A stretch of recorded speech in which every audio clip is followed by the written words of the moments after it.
선지자 요나는 니느웨로 가서 심판을 선포하라는 하나님의 명령을 거절하고 다시스로 향하는 배를 타고 가다가 큰 풍랑을 만나게 됩니다.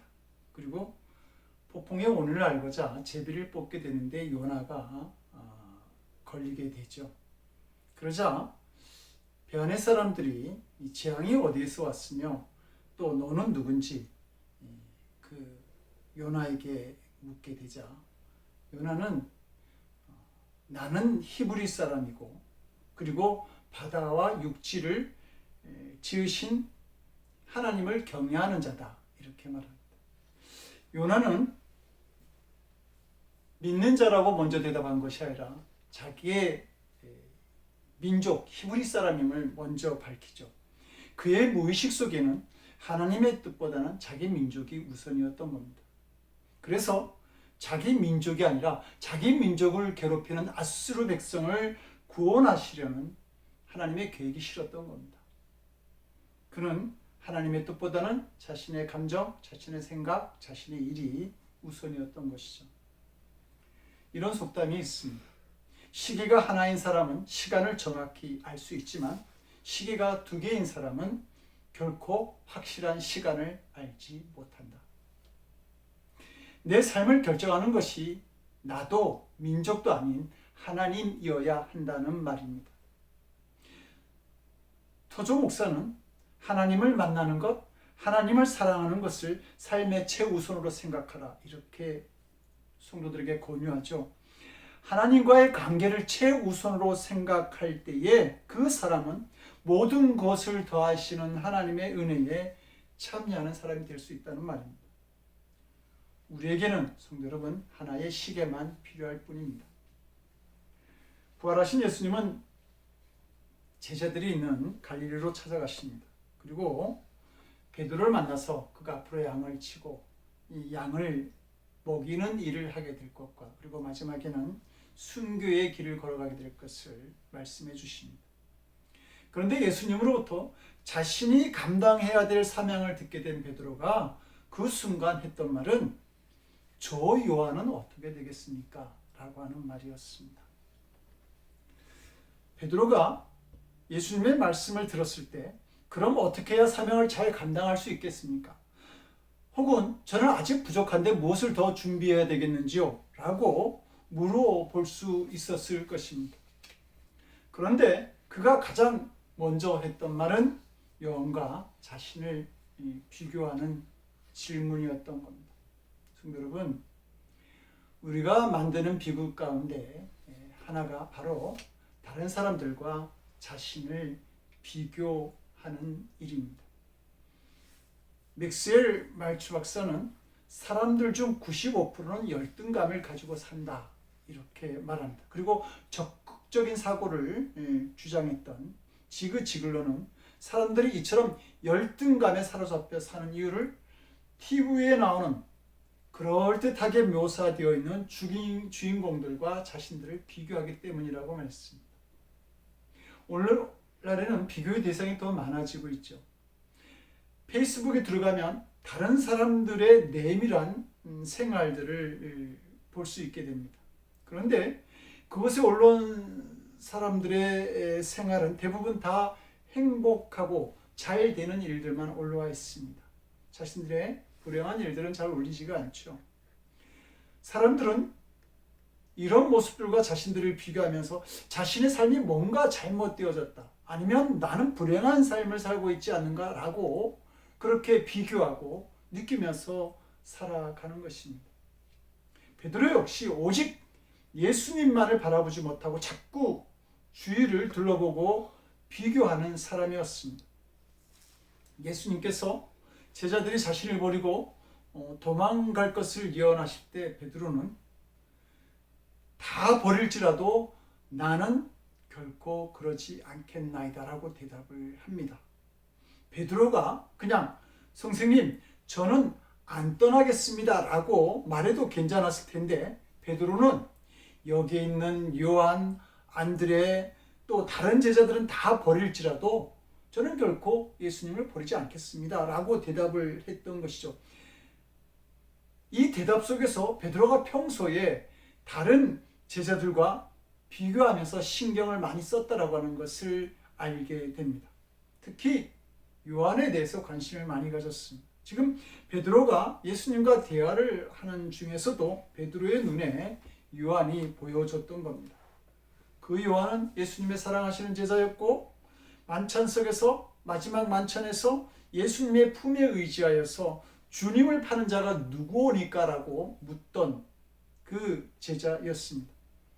베드로와 요한이 평소에 사이가 나쁜 관계는 아니었습니다. 그러나 베드로의 마음에 예수님은 나보다 요한을 더 사랑하시는 거 아니야? 하고 은근히 신경이 쓰이던 제자였던 것이죠. 그런데다가 요한은 베드로가 예수님을 모른다고 3번씩이나 부인하고 저주했던 그 시간에 같이 제사장 안나스의 집에도 있었고 예수님께서 십자가에 못 박히시는 그 순간에도 그 현장에 어머니 마리아와 함께 어머니를 모시고 있었던 제자였습니다. 그런 요한과 자신을 비교할 때 베드로는 자신이 너무 초라해지는 것을 느낄 수밖에 없었던 것이죠. 그래서 나는 순교한다고 하는데 그럼 저 요한은 어떻게 될지 그게 참 궁금했던 것입니다. 바로 이것이 베드로의 약점이었고 해결해야 될 문제였던 것이죠. 끝까지 예수님만 바라보지 못하고 이처럼 뒤를 바라볼 때에 베드로는 언제나 무너져 있었습니다. 예수님이 겟세마네 동산에서 로마 병사들에 의해서 잡혀가실 때도 베드로는 그 예수님을 멀찍이 따라갑니다. 예수님만을 보고 따라가는 것이 아니라 언제나 그 사람이나 그 주변의 상황을 살피면서 예수님을 따라갔기 때문에 그는 예수님을 모른다고 부인할 수밖에 없는 3번씩이나 부인하고 저주하는 그런 모습을 보여줄 수밖에 없었던 겁니다. 다른 사람과 비교하고 주위의 상황을 살피면서 예수님을 따라갔던 이것이 베드로가 사도로 쓰임받기 위해서는 반드시 해결해야 될 문제였던 것입니다. 예수님은 갈릴리에서 이 일을 통해서 베드로의 이 문제를 해결해 주시기를 또한 원하셨던 것이죠. 그래서 베드로가 예수님에게 요한은 어떻게 되겠냐고 물었을 때에 예수님은 그게 너와 무슨 상관이 있느냐 하고 오히려 대물으셨던 겁니다. 성도 여러분, 지금 예수님께서 베드로에게 상관하지 말라고 하시는 말씀에는 2가지 의미가 있습니다. 첫째는 이 모든 일이 하나님께서 하시는 일이니 너는 상관하지 말고 하나님께서 하시는 이 모든 것에 대해서 인정하고 따르라고 하는 말입니다. 제자들을 찾아가신 예수님은 밤새도록 애써도 물고기 한 마리를 못 잡는 그 제자들에게 말씀하시죠. 그물을 배 오른편에 던지라. 그리고 그 순간 많은 물고기를 잡게 됩니다. 그리고 그때 요한이 예수님을 알아보게 되죠. 그래서 주님이시다 라고 말을 합니다. 그런데 정작 그 예수님을 만나기 위해서 바다에 뛰어든 것은 베드로였습니다. 이 장면은 그 2 제자의 다른 성격을 잘 보여주는 그런 대목입니다. 요한복음 13장을 보게 되면 그 예수님의 마지막 만찬 때에 예수님의 품에 안겨있던 제자가 바로 요한이었습니다. 요한이 굉장히 사교적이었다라고 하는 사실을 보여주는 말씀입니다. 그러나 갈릴리로 찾아오신 예수님을 가장 먼저 알아보고 저기 예수님이시다라고 요한은 말을 했을지 모르지만 행동으로 옮기지는 않습니다. 요한의 성격은 섬세하고 친근감도 있었지만 그러나 결단력이나 과감성은 좀 부족한 타입이었던 것이죠. 반면 베드로는 좀 그 섬세함도 떨어지고 조심성도 없지만 우직한 면이 있고 과단성도 있고 언제나 행동에 앞서는 그런 제자였습니다. 제자들 가운데서도 늘 앞장서서 일을 처리했던 것이죠. 요한의 말을 들었을 때도 제일 먼저 바다로 뛰어든 것을 보게 됩니다. 이렇게 요한과 베드로는 서로 다른 성격을 가지고 있었습니다. 그러기에 하나님께서 그 두 사람을 사용하시는 방법도 서로 달랐던 것입니다. 그런데 이것을 알 수 없었던 베드로는 요한과 자신을 비교하면서 쓸데없는 일에 관심을 가지고 있었던 겁니다. 이사야 선지자가 여호와의 말씀에 내 생각은 너희 생각과 다르며 내 길은 너희 길과 달라서 하늘이 땅보다 높음 같이 내 길은 너희 길보다 높으며 내 생각은 너희 생각보다 높으니라고 이렇게 말했던 것은 우리의 모든 것을 알고 계시는 하나님의 지혜를 생각하면서 우리에게 주신 말씀이라는 사실입니다. 성도 여러분들은 하나님의 주권을 인정하고 계십니까? 기독교 번증가인 C.S. 루이스는 그의 책 피고 속의 하나님에서 이렇게 말합니다. 고대인은 피고인이 재판장에 가듯이 하나님께 그들은 나아갔습니다. 현대인의 경우엔 그 역할이 뒤바뀌었습니다. 인간이 재판장이 되고 하나님은 피고 속에 지금 앉아 계십니다. 현대인들은 자신들의 행동을 인해서 만들어진 잘못된 결과를 가지고 오히려 하나님께 왜 이런 일이 생겼냐고 따지듯이 묻는 것입니다. 코비드 질병이나 오늘날 세계에서 벌어지는 이런 자연적 재앙들이 그들의 잘못된 삶에서 만들어지는 것임을 그들은 알지 못한 채 오히려 하나님께 불만만을 늘어놓고 있다고 하는 말입니다. 그리고 이런 사고방식은 기독교인이라고 해서 그렇게 크게 다르지 않습니다. 그것을 알 수 있는 한 예가 바로 예배드리는 시간입니다. 우리는 하나님께 예배드리는 존재고 하나님은 우리의 예배를 받으시는 분입니다. 키에르케고르의 말대로 우리는 연극하는 배우고 하나님은 관객인 것이죠. 그런데 우리는 자신들이 연극을 보는 관객들이고 하나님은 연극을 하시는 분쯤으로 착각하며 예배 생활을 할 때가 있습니다. 그래서 예배 시간에 늦게 오는 것이죠. 하나님의 주권과 다스리심을 인정하지 못하는 행동들인 것입니다. 사도행전을 보게 되면 스데반은 돌에 맞아 죽습니다. 야고보는 헤롯의 칼에 맞아 죽죠. 그런데 감옥에 갇힌 베드로는 천사의 도움을 통해서 기적적으로 살아납니다. 우리는 이런 일들을 보면서 왜 하나님은 이렇게 하시느냐고 물을 수 있을 것입니다. 그러나 하나님은 우리를 가난하게 하실 수도 있고 부유하게 만드실 수도 있습니다. 지금 고쳐주실 수도 있고 치유를 뒤로 미루실 수도 있죠. 한 사람은 데려가시고 한 사람은 살려주실 권세가 하나님께 있다는 말입니다. 이것이 우리를 향한 하나님의 주권의 행사입니다. 세계적인 신유자 캐더린 쿨만은 많은 환자를 고쳤습니다. 그러나 모든 환자가 다 고침을 받는 것은 아니었어요. 여전히 고침을 받지 못하고 돌아가는 많은 환자들이 있었던 겁니다. 그래서 그는 늘 집회가 끝나고 나면 하나님, 왜 저들은 고침을 받지 못하는 것입니까? 라고 기도하는 가운데 그렇게 울면서 질문했다고 합니다. 그러나 우리가 알아야 할 것은 이거 역시 하나님의 주권이라고 하는 사실입니다.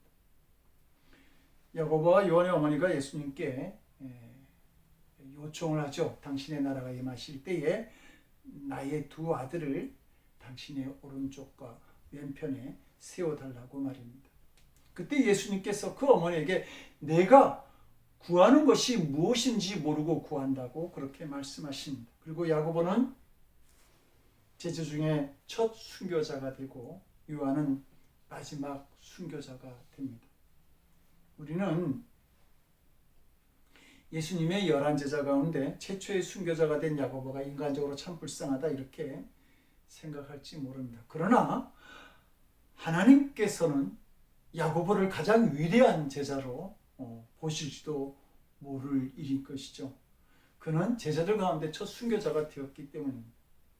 그러므로 우리 생각으로 야고보는 죽어서 불쌍하고 또 감옥에 갇혀있던 베드로는 천사의 도움으로 살아났으니 참 복된 자다 이렇게 말할 수 없다고 하는 말입니다. 분명한 것은 이 모두가 하나님의 주권 아래서 진행된 일이라고 하는 사실입니다. 상관하지 말라는 말씀의 두 번째 의미는 우리에게 있어서 가장 중요한 것은 하나님과의 관계라고 하는 말입니다. 요한이 어떻게 되느냐? 이것이 중요한 것이 아니라 베드로 너는 하나님과 지금 어떤 관계를 가지고 있느냐가 더 중요하다. 그 말씀을 예수님은 지금 상관하지 말라는 말씀 속에서 하시는 겁니다. 예수님은 베드로의 질문에 대해서 내가 그를 다시 올 때까지 살려둔다 한들 그것이 내게 무슨 상관이냐? 이렇게 말씀하시죠.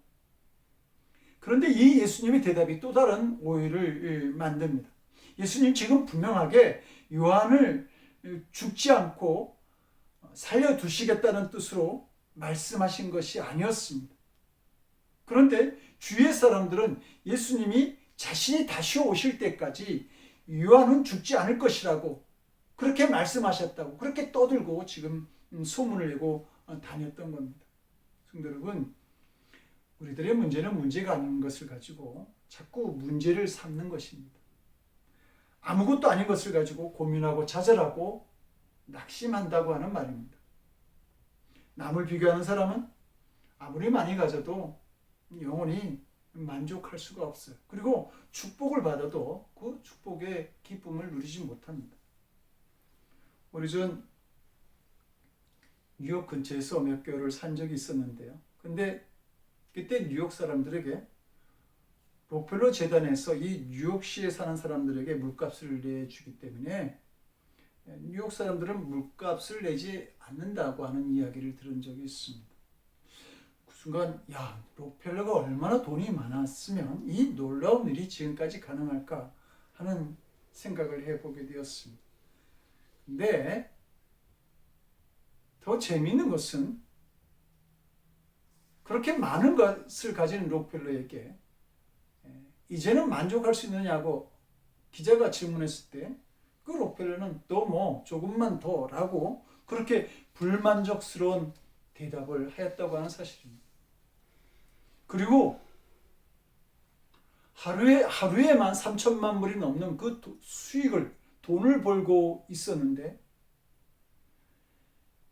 그는 여전히 불만족스러운 그 마음을 가지고 있었고 결국 그는 알로피시라고 하는 병에 걸리게 됩니다. 그리고 의사로부터 1년을 넘길 수 없다라고 하는, 넘기지 못할 것이라고 하는 진단도 받게 되죠. 근데 성도 여러분, 이 록펠러가 가진 그 마음과 육체적 질병이 예수 그리스도를 만날 때 다시 회복되어졌다는 것을 아십니까? 우리는 다른 사람과 비교할 때 만족을 못하고 축복을 누리는 기쁨도 가지지 못하게 됩니다. 더 큰 문제는 계속해서 열등감에 시달리면서 고통을 받게 된다라고 하는 것이죠. 마태복음 1장을 보게 되면 하루에 한 데나리온을 약속받고 포도원 품꾼으로 일하는 사람들의 이야기가 기록되어 있습니다. 그런데 아침 일찍 와서 일하는 이 품꾼이 불만을 터뜨립니다. 왜 아침 일찍부터 와서 일을 했던 내가 늦게 온 사람과 품삯을 똑같이 받아야만 하는가라고 하는 문제였던 것이죠. 그는 약속대로 품삯을 받았을 뿐입니다. 그럼에도 불구하고 남들과 비교하게 되니까 그것조차도 불만이 되었던 것이죠. 마태복음 25장에는 우리가 잘 아는 한 달란트 받은 종의 이야기가 나옵니다. 그는 주인이 자신을 믿고 달란트를 맡겨주셨다고 하는 사실에 대해서 참으로 귀하고 그리고 감사할 수 있어야 할 것입니다. 그런데 오히려 남들과 비교하면서 자신이 받은 달란트를 땅에 묻어버리죠. 자신이 할 일을 포기해버렸다는 말입니다. 남들과 비교하면서 이렇게까지 행동해야 했던 그 마음은 또 얼마나 힘들었을까요? 비교하는 것은 고통만 더하게 할 뿐이라는 겁니다. 성도 여러분, 우리 인생에서 가장 중요한 것은 비교하면서 다른 사람들보다 내가 어떤 위치에 있는가라고 살피는 것이 아니라 내가 지금 주님과 어떠한 관계에 있는가라고 하는 이 문제입니다. 시편은 노래합니다. 여호와가 우리 하나님이신 줄 너희는 알지어다. 그는 우리를 지으신 자시오 우리는 그의 것이니 그의 백성이요 그의 기르시는 양이로다. 하나님만이 우리의 참된 주인이 되시고 우리는 그분의 백성이고 양이 되는 것입니다. 그래서 시편 23편은 이렇게 노래합니다. 여호와는 나의 복자시니 내게 부족함이 없으리로다. 성도 여러분, 그러면 부족함이 없이 우리를 채우시는 하나님의 은혜를 경험하고 계시는지요? 가난하고 배우지도 못한 삶을 살았지만 자신을 미국의 가장 위대한 대통령으로 세우신 하나님의 은혜를 기억하던 이 에이브라함 링컨은 이렇게 고백합니다. 하나님은 모든 일마다 우리의 필요를 채우시는 조용한 동반자시다. 그리고 이 놀라운 하나님의 은혜를 우리에게 직접 바로 보여주신 분이 예수 그리스도이시죠. 그래서 예수님은 나는 선한 목자다. 선한 목자는 양들을 위하여 목숨을 버린다. 이렇게 말씀하셨습니다. 나를 위해 죽음의 십자가를 지시고 지금도 나를 위해 간구하시고 도우시는 이 예수님과 교제를 나누며 살 수 있는 성도들이 되기를 원합니다. 로마서 5장은 이렇게 말하죠. 그러므로 우리가 믿음으로 의롭다 하심을 받았으니 이 믿음은 예수 그리스도를 믿는 믿음입니다. 믿음으로 의롭다 하심을 받았으니 우리 주 예수 그리스도로 말미암아 하나님과 화평을 누리자. 예수님의 은혜 속에는 어떠한 상황 속에서도 우리에게 주시는 평화, 평안이 있다는 말입니다. 육종곡의 찬송을, 그것도 성도들로부터 가장 많이 사랑받는 찬송가를 작사한 하니 크로스비는 생후 6주 만에 의사의 잘못으로 눈이 실명되게 됩니다. 누구나 그런 처지가 되면 원망하게 되고 또 눈이 뜨이기를 소원하게 될 것입니다. 그러나 하니 크로스비는 천국에서 하나님을 처음 뵙기를 바라면서 이 땅에서 눈뜨기를 원하지 않았습니다. 그는 그런 믿음으로 우리 주님을 이렇게 찬송하죠. 예수로 나의 구주 삼고 성령과 피로써 거듭나니 이 세상에서 내 영혼이 하늘의 영광 누리도다. 이것이 나의 간증이요 이것이 나의 찬송일세. 나 사는 동안 끊임없이 구주를 찬송하리로다. 그리고 380장에서 나의 생명 되신 주 주님 앞에 나아갑니다. 주의 흘린 보혈로 정케하사 받아주소서. 날마다 날마다 주를 찬송하겠네. 주의 사랑의 줄로 나를 굳게 잡아내소서. 384장은 이렇게 고백합니다. 나의 갈 길 다 가도록 예수 인도하시니 내 주 안에 있는 궁리를 어찌 의심하리요. 믿음으로 사는 자는 하늘 이로 받겠네. 무슨 일을 만나든지 만사형통하니라. 무슨 일을 만나든지 만사형통하니라. 그리고 391장에서 이렇게 고백합니다. 주 예수님 공중에 임하실 때 나 일어나 맞이하리. 그 구원의 은총을 노래하리.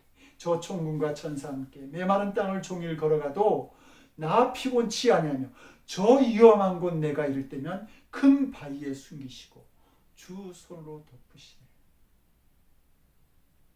성도 여러분, 이 하니 크로스비의 이 고백을 우리가 들으면서 믿는 사람에게 중요한 것은 앞이 보이고 안 보이고가 문제가 아니라 주 예수 그 한 분만으로 완전한 인생의 해답을 얻는 것, 그것이 중요하다고 하는 것을 다시 한번 깨닫게 되는 것입니다. 정말 무엇이 중요한 것인지, 정말 무엇이 더 좋은 것인지, 그리고 우리가 무엇이 더 좋은지 우리가 어떻게 알 수 있겠습니까? 주님을 기쁘시게 하고자 하는 종은 남과 비교하지 말아야 합니다. 조급해하거나 속단하지도 말아야 합니다.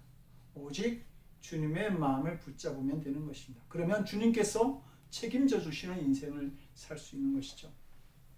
사랑하는 성도 여러분, 오미크론이 기승을 부리는 현실에서 우려되는 것은 질병으로 우리의 몸이 힘들어지는 것보다는 우리와 하나님과의 관계가 자꾸 멀어지는 것입니다. 편안한 믿음 생활에 익숙해지고 예수님이 지신 그 십자가가 우리에게서 자꾸 멀어져 가는 일입니다. 이것이 마귀가 우리에게 원하는 신앙의 모습일 것입니다. 지금 신앙이 위기인 이 시대를 살아가면서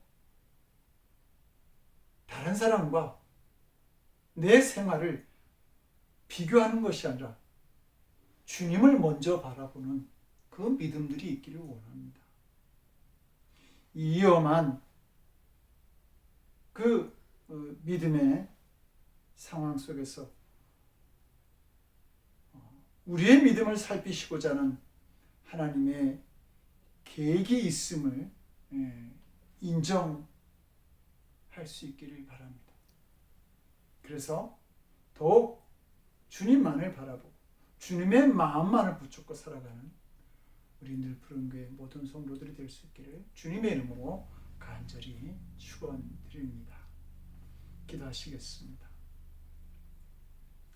우리를 기뻐하시는 하나님, 우리 모두가 비교하기보다는 주님 주신 삶에 만족하는 자녀들 되게 하여 주시옵소서.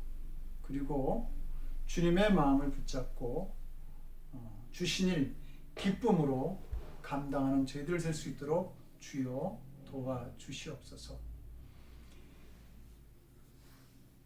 이제는 십자가의 그 귀한 몸을 들여 우리의 선한 목자가 되어주시는 우리 주 예수 그리스도의 크신 은혜와 독생자를 희생 제물로 삼으셔서 죄인된 우리를 자녀 삼으신 아버지 하나님의 극진하신 사랑하심과 비교하는 삶이 아니라 사명 감당하는 삶을 살아가도록 우리를 도우시고 인도하시는 성령님의 감화 감동 우리 안에 교통하시고 역사하시는 놀라우신 은총님, 주님만 바라보고 주님의 마음 붙들며 그 은혜 가운데 살아가기를 원하는 거룩한 성도들 머리 위에 저들의 삶과 가정과 일터와 기도 위에 그리고 늘 푸른 교회가 함께 기도하는 선교지 위에 지금으로부터 영원토록 함께 하옵시기를 간절히 축원드리옵나이다. 아멘.